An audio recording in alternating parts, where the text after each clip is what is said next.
What's going on, everybody? Welcome to another edition of Late Night Reds. I'm Skylar Webker. He's Ben Brown.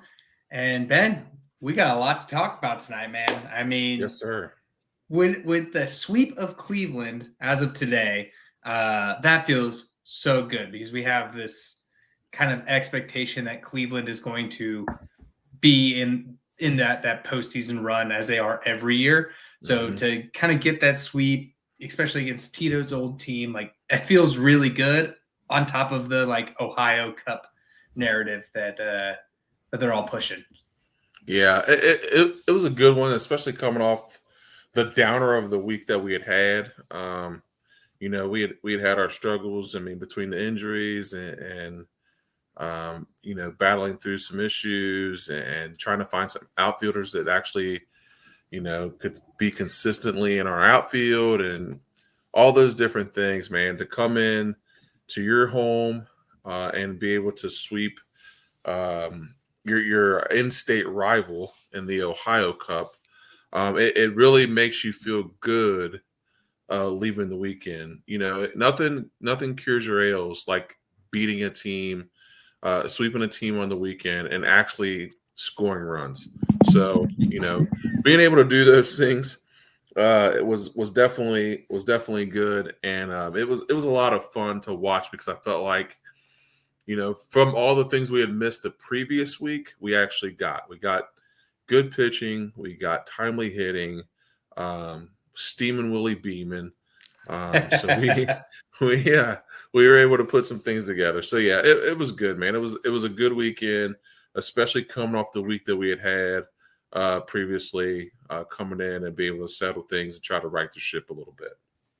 No doubt. I mean, so we'll go through our kind of winning lists so far. I think the biggest winner of this week was no roster moves. Like this is the same roster since the time we talked last week. And I think that you mentioned it last week, but that feels so good to have just, it doesn't even have to be A-list guys, just the consistency of having guys. Cause we have yet to have, I think this might have been one of the first weeks where we've had a consistent lineup the start of the season. Yeah, I think that's huge because, like we said, we're trying to build consistency. It's hard to judge a team on their merit when you're, like you said, we have 7 roster moves last week, just in the outfield, just in the outfield alone. So I mean, we had pitchers go down, we had things happen, we were calling guys up, sending guys down. We were doing all kinds of different things. So to not have that for at least 1 week, at least this week, was really nice. And that consistency is starting to show. Like, I mean, you're starting to be able to settle in a little bit. You're starting to see guys be able to settle in, have to play a little bit, and do some things. So it's good to see. It's really hard when you're trying to win Major League Baseball games and you really don't know who you're going to have from day in to day out. So, for them to be able to do that and settle the ship a little bit and settle your lineup in a little bit, at least you got some consistency there. And that's the thing that's going to try to help you win some baseball games is that consistency. No doubt. I mean, just consistency. It doesn't even need to be, I mean, we prefer it to be major league ready talent, but right. Okay, so-and-so likes to shade a certain way in the outfield. Some infielders like the ball in some sort of vicinity, in the chest, or some people like it up higher. So it's just knowing that familiarity of being around these guys and working with these guys for longer than just like a day or two before they hit the IL or vice versa. So it feels really good to just to have no roster moves this week. Like that feels so good. Yeah, it's definitely a plus. And even on a managerial standpoint, because I know that a lot of people were questioning, Tito and his transactions and moves and things like that. But even to be able to walk into your clubhouse and be like, okay, I can play the same 9 guys today and not have to worry about, am I getting, a Jacob Hurtubise that has to come up and step in? Am I getting a Blake Dunn that has to step up and come in? Do I have, You know, am I getting somebody here? Am I having to move somebody down? You know, to not have to worry about that a day in and day out. It's really good for a manager's psyche to be able to put some guys in a lineup and know that those guys are going to be in there every single day. So when he's coming in, he knows when he writes up his lineup, he's got the same guys. He's got the same guys. Now he can move them around in the batting order. He can do some different things there. But overall, he knows that the same guys are going to be out there playing baseball. Yeah, and that's a luxury that shouldn't feel like a luxury, but for the Correct. Reds, who just seem to always be snake bitten with injuries, that is definitely a luxury. I got to mention, everybody in the chat is talking about, the man, the myth, the legend today. Yeah, Will Benson. Will Benson. Yeah, baby. Steaming Willie Beeman. He has looked awesome since rejoining the major league team. I mean, he reminds me of 2022 when he got sent down and then came up and then was just ripping hot. Yeah. I hope he can keep that up. I really do. Yeah. But man, it feels good whenever that guy's going. Yeah. And here's the thing, and I'm going to preface this like I'm not trying to be. I am probably the least negative guy that you know. You are. I am not. I don't have any negativity hardly ever. But I just hope, for his sake, I hope this is consistent. Now, granted, he's not going to keep hitting home runs every game. I get that. Like that's not something that's going to happen every day. But just the consistency. Like, if he goes 1 for 3 with a walk, or 1 for 3 with a strikeout, or 1 for 4, or whatever the case may be, I just want him to be consistent, because his consistency will lead to better things overall for everybody. So he's not going to go out and hit 2 home runs a game and win a game every day. That's not going to happen.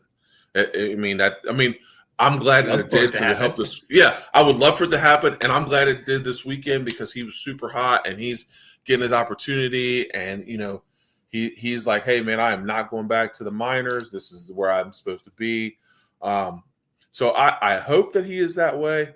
But even if not, I just want him to be consistent. If he's consistent, I'll be happy, because I think that is what everybody is looking for. If he can give us that, he gives you that lift, he gives you that pop, he gives you that balance, and he can do those things, then it makes everybody's life easier. But it's super exciting to see. I really like him as a ball player, and I really hope that he's able to stick around, because I do think there are some things, like we talked about before, with guys liking guys in their clubhouse. He is definitely a guy that everybody loves having in the clubhouse. So I'm hoping, for his sake, that, I'm not saying he has to hit home runs every game, but I'm hoping that he's figured it out to where he's like, okay. And it seems like he has. Even balls he's gotten out on, or balls he's grounded out, or even balls that he's flied out on, he's looked a lot more comfortable in this 2025 Will Benson than he did last year ever. Yes. He looks way more comfortable. I feel like he's swinging at better pitches. I feel like he's taking better pitches. He's not just taking donkey hacks, like he's just trying to, just rip every ball. I mean, you can just tell by his approach that he looks different. Now, I'm not going to say he's going to bat 300. He's not the next Ted Williams. We all know that. But if he can stay around 235 to 250, and can provide a little bit of pop, then I think that's beneficial for everybody in that lineup.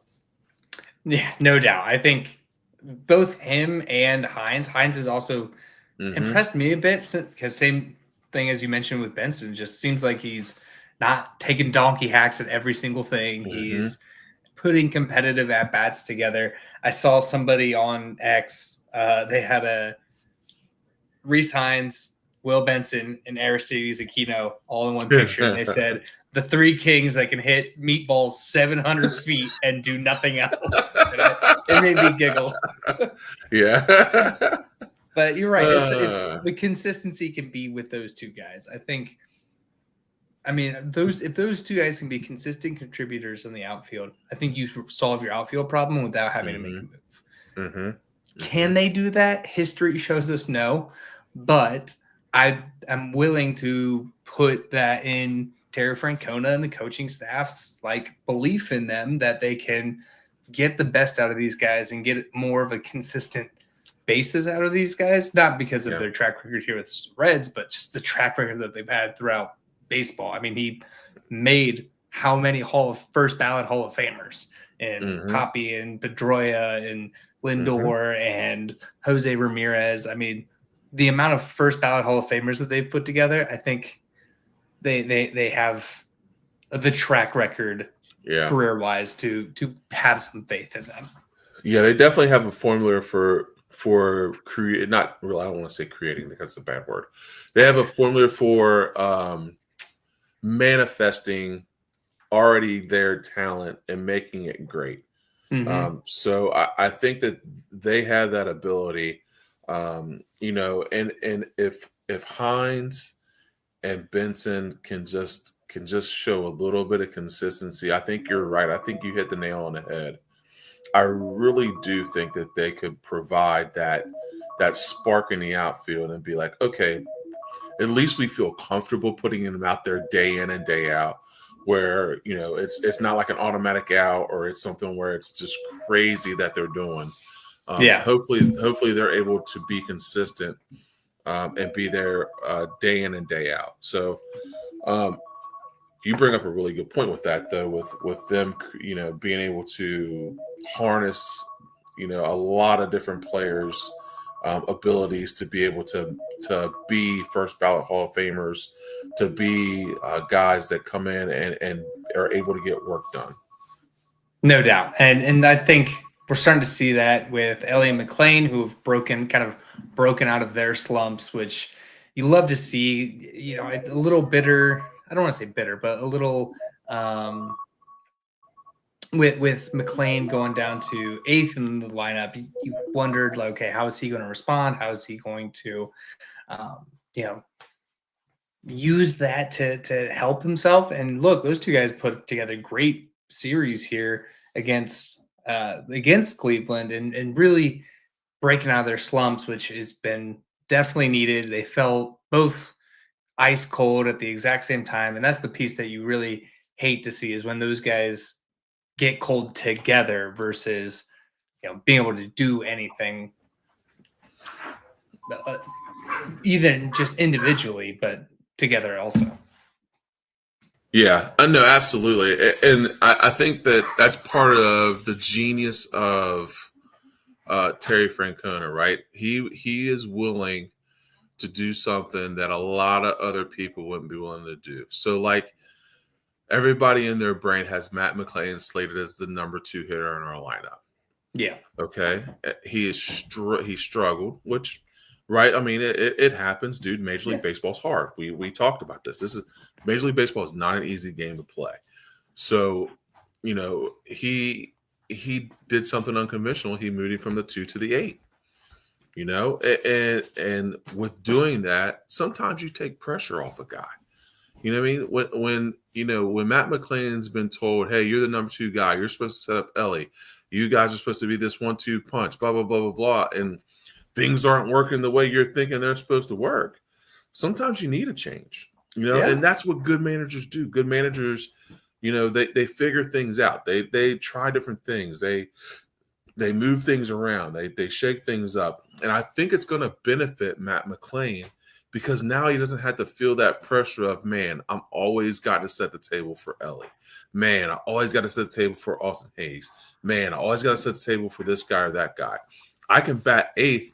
That means, hopefully I've seen multiple guys go up there and take at bats. I'm taking account into those at bats, and now I have a better chance of seeing more pitches and be able to hit more pitches. So, managers don't get a whole lot of credit for that kind of stuff, but I have to give Terry Francona a lot of credit for having the gumption to be able to move him from 2nd to 8th and being like, yeah, this is something we're going to try and see if it helps Matt McLean relax at the plate a little bit. And it has. I mean, he's put together great at bats. this series. I mean, everybody really put together great at bats. I think that's the piece that you really love, knowing that Cleveland is this absolute pitching factory. I don't know where they find these guys or how they Right. build these guys. It feels Yeah. like they just constantly have Yeah. this pitching factory.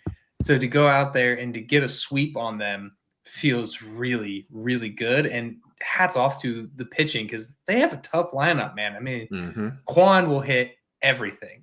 Jose Mm-hmm. Ramirez will hit everything. Stud, absolute stud. I mean, if there's one guy in Major League Baseball, people will be like, "Oh, I want Soto, I want Ohtani." I would maybe take Ohtani, but it's Jose Ramirez for me. I mean, that guy is a switch hitting, and all he does is hit. That's all he's ever done, and he just quietly has like 30 seasons, like every year.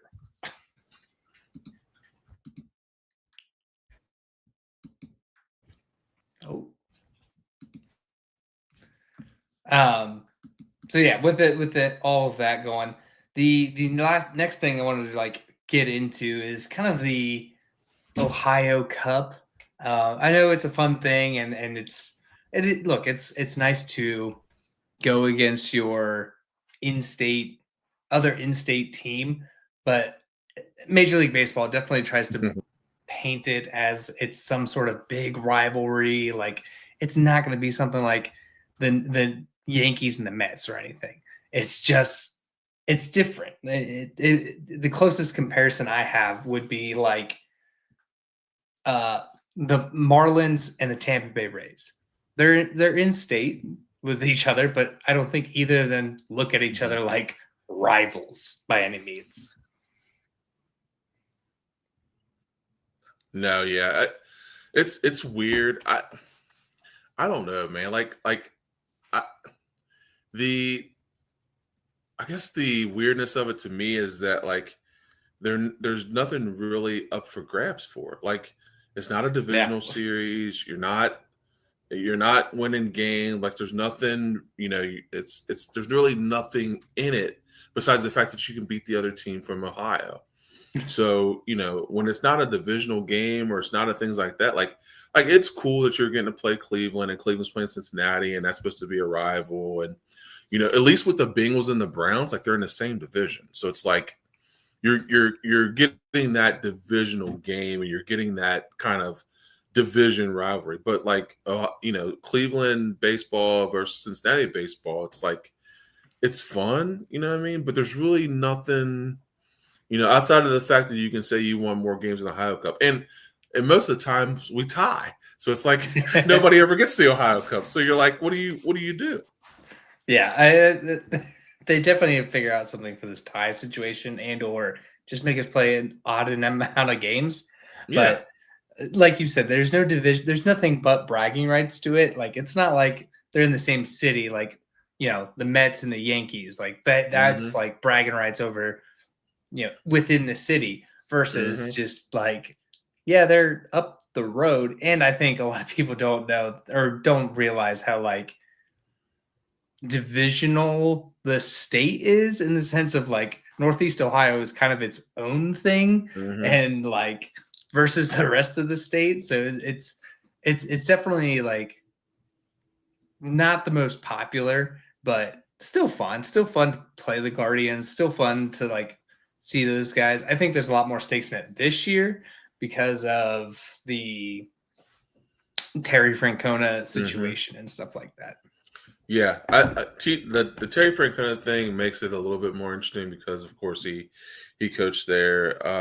But yeah, it that part makes it a little bit more fun. And I do know that Cleveland and Cincinnati just flat out really don't like each other. So it's like it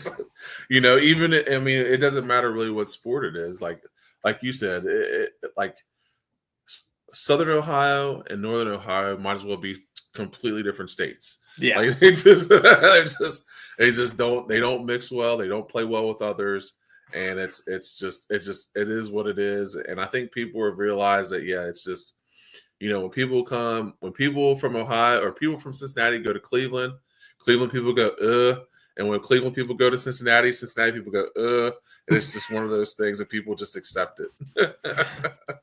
No doubt. I have to comment, or like Mr. Wan here. He says that the Ohio Cup is better than the Hell is Real Cup, which I would say I don't think so. I think the Hell is Real Oh, Cup dude. is bananas. Also, soccer fans or MLS fans are fanatical about Yes. everything.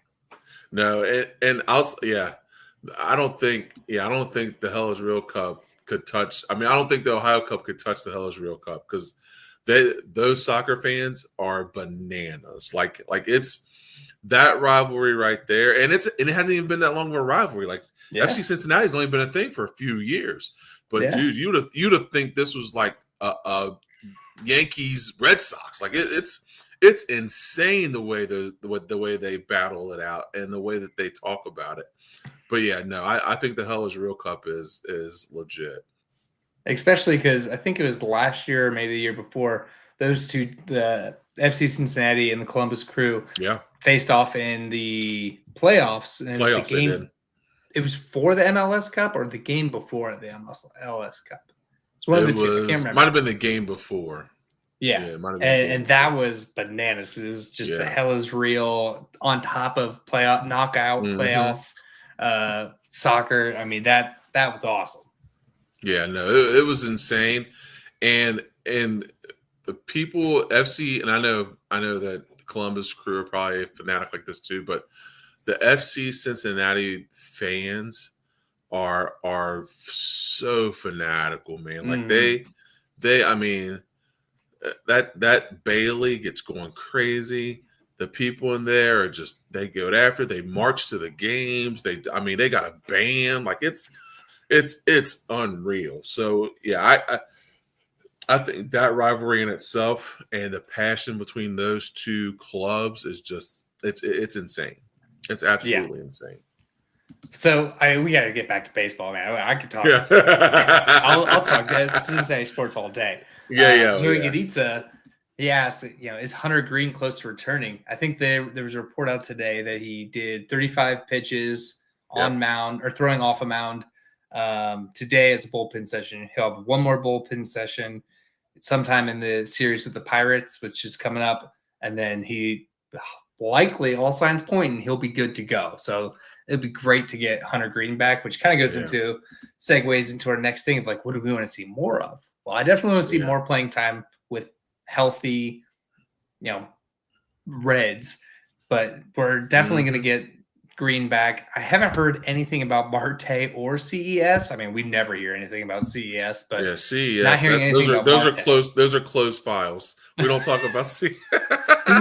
Those must be like strict under HIPAA or something. Yeah, man, they never talk about that guy.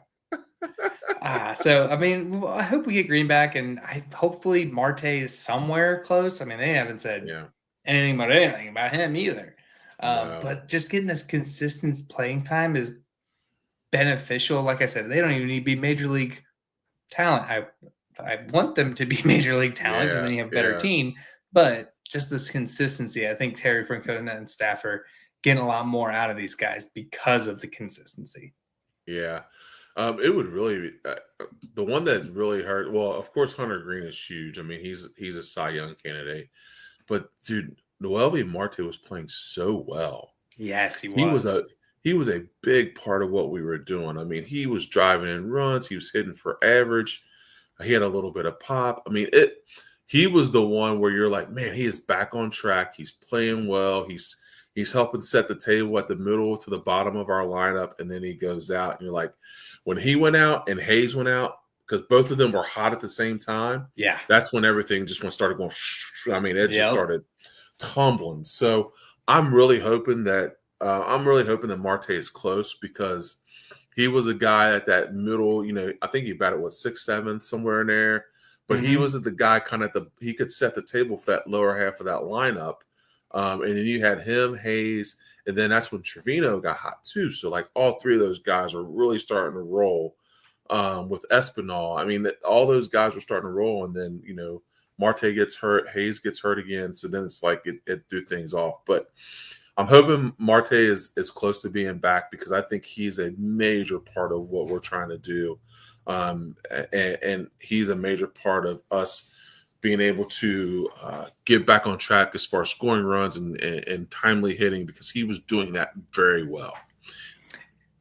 Yeah, he was doing that so well, and then it just felt so good for the guy like who really struggled after that Mm-hmm. PED suspension, and you start to wonder like, was what we saw the PEDs, and just that fear, uncertainty, and doubt in him. Mm-hmm. So for him to come back and really be ripping, really be contributing to the team, like that just felt so good. Just to have faith in that young man again, and show why he was the key acquisition in the Luis Castillo trade. Mm-hmm. Pat Magooch always got to say, pop in and say hi. Oh, what's good? What's good? But yeah, man, I think he's a key guy, and getting a guy back like that is like getting a free agent acquisition in the middle of your lineup, because he's that good, or he was that good going into before he got injured. So I'm hoping that he comes back healthy. I'm hoping he comes back ripping the ball like he was before. And that's another key addition to your lineup. So, you get a Hayes, and you got Hayes back. You're getting if you get Marte back here within the next couple of weeks, then you add Hunter Green back into your rotation. Then you're starting to put those things and pieces back together right at a peak time. And Brett Lauder, hopefully, is right Let's on the hope. horizon, which would be huge in wherever you put him, Mm-hmm. whether you put him in the rotation and you bump Martinez to the swing man or put him in the bullpen. I think that rotation or that pitching staff just needs another warm body in there. Mm-hmm. They've been eating so many innings, Mm-hmm. and good for them. I mean, they've been crushing it all year. Yeah, a group like we talked about before, the group that we really didn't talk about that has really done an amazing job is our bullpen. I mean, we don't give those guys enough credit. I mean, I know there's guys that give up runs here and there, and there's things that they don't. But they've in the last like 2 or 3 weeks, man, they've really had to come along and eat innings probably when they shouldn't have, and pitch way more than what was expected of them going into it. Because with the starters that we had, we thought we could get a good 6 or 7 innings from your starters, and then you could kind of use your relievers in those last 2 or 3 innings. But dude, we've come in where guys couldn't even get through the 4th. You know what I mean? Or guys are getting knocked out in the 5th. So then you're using relievers for the next 4 innings, and they're trying to survive. And those guys are, like I said, I've got to give those guys credit. They've come in and done a really tremendous job and not been put in the best situations. I mean, it's going to happen here or there where those guys are going to get shelled because it's just baseball. Baseball is a tough game to play. But for the most part, man, they've been pretty consistent. I got to give props to Pagan. Like, it's not easy coming in that spot night after night after night, being that guy and having to shut the door on people. That's not an envious position. That's you've literally got the game on your shoulders night after night after night after night. And for the most part, he's done a pretty good job. It's just difficult, and I think people lose sight of that, like how hard that is to come in night after night, consistently getting major league hitters out at a high rate. So, getting more bodies in that bullpen, getting more bodies in that rotation, guys getting healthy, I think it's only going to help in the long run. But I have to give those guys props, man. They've been pretty good as far as being able to eat innings and do some of the, at least keep us in contention to win baseball games. You know who would agree with you? Terry Francona. I have 2 clips. Two clips from his post-game pressers today that I want to share with everybody. We're a family-friendly show, so I want to give a notice that these are Tito's words. So nothing bad. Probably gets you to about PG-13 level if we're ranking by movies. So there's your notice. But, I mean, here's what Terry Francona had to say about Pagan lately. Speaking of big balls, how about Pagan? Pagan? Yeah. Glad you said that. I thought that I'd actually, while we're probably going to get raided here, I told him I'd go get him some wipes because he's probably not going to be able to wipe his ass for a day or two. Yeah. I mean, Yeah. give me Tito every day of the week. Every day. To do post-game conferences. But he makes a great point. I mean, Pecan's 3 saves in 3 days. I mean, he really came out there and stepped in and did everything that he could to really give the Reds these wins. I mean, like you said, it's not easy to come in and shut the door on guys 9 in and 9 out. Mm-hmm.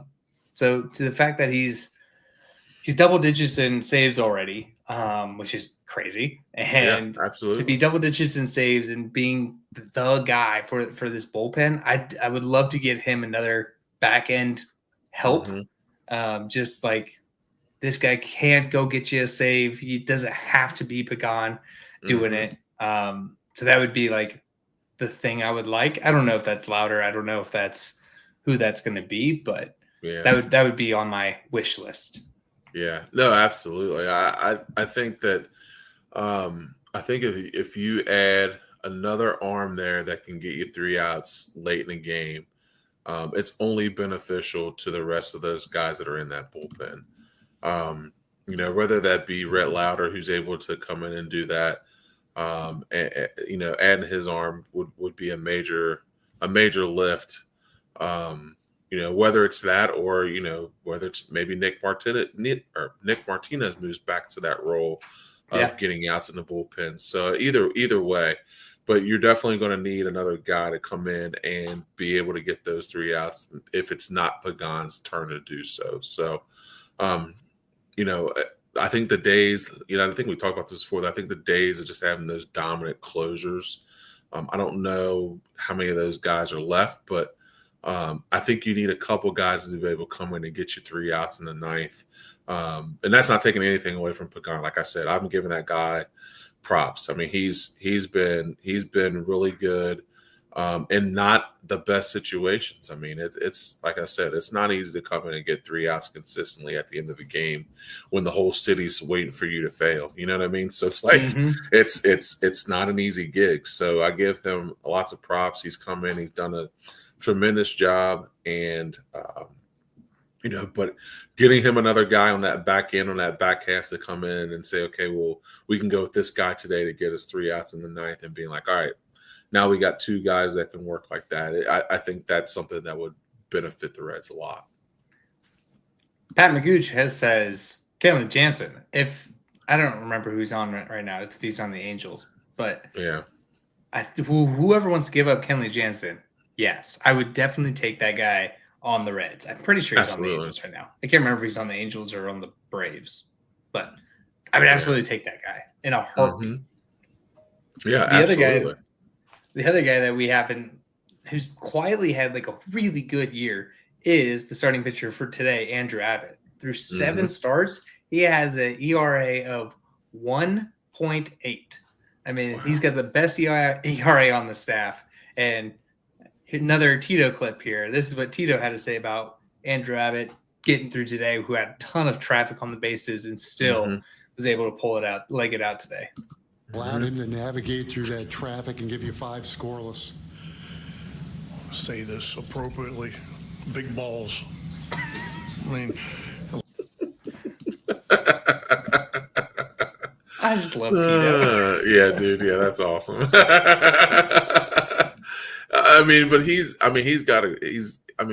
Dude's got a great point, man. Like Andrew Abbott is a guy that, if you're looking at our starters, he was 4, maybe 5, right? I mean, he's not the guy where you're like, man, if you're looking at we're going to go Hunter Green, we're going to go Lodolo, you know what I mean? And then we're going down that line. But Andrew Abbott has stepped in such a way, and it's not like he's just got amazing stuff. It's not like he's just blowing guys away. Dude, he just battles. He battles. And he takes every at-bat, and he battles every at-bat. Now, he's going to win some, he's going to lose some. But, man, he's going to find a way to get you 5 innings, and he's going to find a way to keep guys from scoring runs. And that's all you ask for. I mean, the guy goes in and he battles consistently, start after start after start. And he doesn't have the best stuff. He's not a Hunter Green where he's going to blow you away. He's not crafty like Nick Lodolo. He just comes in and he's a pitcher's pitcher. He's going to come in. He's going to throw strikes. He's going to see if you're going to hit his strikes. And if you do, then great on you. If you don't, you're going to ground out, or you're going to pop out, or I'm going to strike you out, and I'm going to go to work. And that's what Andrew Abbott has. Like, he's just got good enough stuff to be able to get out. And that's what he relies on. He doesn't try to trick you. He doesn't try to fool you. You got to try to beat my stuff. And if you can, then great. If not, then it is what it is. So his consistency, being able to throw strikes consistently and keep guys from scoring runs, like he's done a really good job this year. No doubt. He probably doesn't get the credit he should because, like you said, he's got Hunter Green and Nick Lodolo ahead of him, who I think you could pencil in as our 1 and 2. But it's getting harder to not have Andrew Abbott as that 2. He's at least a 3 in this rotation right now. So I just love that guy's on our team. Love that he's healthy. Love that he's a lefty. Just so many things to love. And like you said, he's such a pitcher's pitcher. He treats every at bat, or he changes every at bat. He has such good pitch sequencing. He can tell what the hitter is doing as the in bat battle, which just makes it so much harder for anybody to get a hit on him, because he's able to just get him to roll over to Ellie or to McLean or whoever is backing him up out there. He never gives up fly balls. If he does give up the occasional homer, like I think he gave up one today, I mean, you'll take one. That's fine. Yeah. Yep. Absolutely. It was the only run they scored. So it's like, I'll take one. Like I said, I feel like if a starter can keep you under 3 runs, you got a chance of winning every baseball game. Absolutely. I mean, if your starter can keep you at or under 3, then you've got a chance to win. If you want to win baseball games, you're going to have to score more than 4 runs a lot of times. So, I mean, it's when you come in and you're doing your thing and you only allow 1 run through 5, you're giving us a chance to win a baseball game. Yeah, no doubt. So let's go around the league now. So there's been a lot of stuff just not even in the Reds, but like in the league this year. It looks like that the Orioles are blowing it up. Imploding. I mean, they've been imploding. So they fired their manager, and then today they DFA'd Kyle Gibson, who was like their big pitcher maybe a year or 2 ago. Completely DFA'd him, which, by the way, it feels like a great Derek Johnson, like what am I trying to say? Resurrection project. Resurrection, yeah. So, I mean, they just had a disappointing start of the year, and which makes me think, could Cedric Mullins be available? And if he is, go get him and don't wait till July to do so. Yeah. No, that was the first thing I think I texted you guys. I'm like, the Orioles fired their manager. We have to go get Cedric Mullins. That's an obvious move, right? Like you got to go at least. I'll say this: at least throw an offer out there and make him turn it down.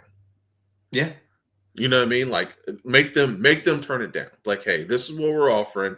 If you say, no, we're going to hold on to him, great. Then that's your decision. I'm not. But if you don't throw an offer out there and at least attempt to get a guy like that with a team that's trying to, let's face it. I mean, that team's hit the iceberg. They're Titanicing. Like they're that's it. You know what I mean? They're going down with the band. The band's playing. Like it's over. Like they know they're not. But they're done. So you have to put something together. I would think that if you're the Reds, you have to put something together that'll make them say no. Because I'm not saying that Cedric Mullins is going to save our season, but it'd be really nice to have him as an outfielder and a guy that can run the bases and another speed guy in our lineup. I mean, guy he's a former All-Star. The guy's won baseball games. Like, it would be nice to have a Cedric Mullins. No doubt. I mean, that's probably the number one guy I'd want from their roster that they would give up on. They're not going to give up Holiday or Rutschman or anybody like Right. that. But Yeah. like, he's a free agent next year, so he would definitely be a rental. But hey, the guy entering 30 years old, why wouldn't he want an extension or to be somewhere where that he knows that they're going to win? I mean, this year he has an OPS plus of 117, which is great. That put that guy on the Reds. Yep, no doubt about it. I mean, that's one of the things where, like I said, you got to make them turn it down. Like, you can't say, "Oh, we just didn't offer it," or "Oh, we don't want the like we don't want that guy on our team," or "That's not." I'm like, no. You put an offer out there, you make them turn it down, and if they turn it down, then you're like, okay, at least we tried. At least we tried. Well, it's more than we can say for most years. Right. The other team that I kind of have my fingers on the pulse on right now are the Dodgers. So they had some injuries, called guys up. Those guys have been phenomenal, especially Han Sung Kim. I think that's how you say it. He's been incredible. Well, now they have, Teoscar Hernandez and somebody else coming back, and they need to clear up 2 roster spots. One, James Outman will probably get optioned, but the other one is Chris Taylor, likely to get DFA'd. I mean, it's $15 million that they'd have to, or somebody would have to eat, or I guess the Dodgers would eat, and you can sign them out of afterwards. But I think there might be something there. We know that the Dodgers and the Reds do deals together all the time. I think there could be something there that you can, help them out of a tough situation or a roster situation and kind of reap some benefits out of it. Whether it's a pitcher, whether it's an outfielder, whether it's somebody. Yeah. I do wonder though, like, I mean, I know as Reds fans and guys that we watch this team, we watch them play. I do wonder sometimes, like, if management's thinking the same way we are. Like, you think management's like, I think we're okay, we're good. Like, we don't need to make a move, because the things that we talk about and the things that we see, and I think most Reds fans, the guys that follow the Reds and see our roster, think the same way. Like, we're a couple moves away from being really, really good. We're good. We're okay now. We just need some consistency. But I think if you plug a thing here or there, or take a risk on a guy that's DFA'd, or go try to get a guy like Cedric Mullins who's got 1 year left, then like we need to start being aggressive and not regressive or waiting for something to happen. Let's make something happen. Those moves that you're talking about, guys are coming, guys are going to get DFA'd, guys like let's go make a move. Let's go make something happen. But I think you bring up a really good point. I think that you have to be aware of those things that are going on in the league, that you can bolster your roster and make your team better. Are those guys going to win us the World Series? I don't know. But if we don't take a shot at trying to get them or bolstering what we have, then you never know. Yeah, and you bring up a great point. I think the front office knows that this team needs more, needs help. I think they're afraid to take large swings or large bets. Like, oh, we got to save the farm. We can't give up the farm in case this doesn't work out. Yes, you can. You draft more guys every year. There is an MLB draft every year. You will restock your farm. How do you think the Tampa Bay Rays got to be the way they are? Yeah, they deal prospects all the time. Yep. No, I think there's a weird sense in we don't want to give up too much, because we don't want to, in the long run, we don't want to lose something that we may have. But like, I'm not looking long run. I'm looking at trying to win games now. Yeah. Those are the things that we need to look at. What can we do right now that's going to make our roster better than what we have right now? guys in the farm change all the time. Guys in minor leagues change all the time. Those guys are, you can do that. Like you said, there's a draft every year where you're going to get more guys. Exactly. Let's make a move with some guys now and try to win now.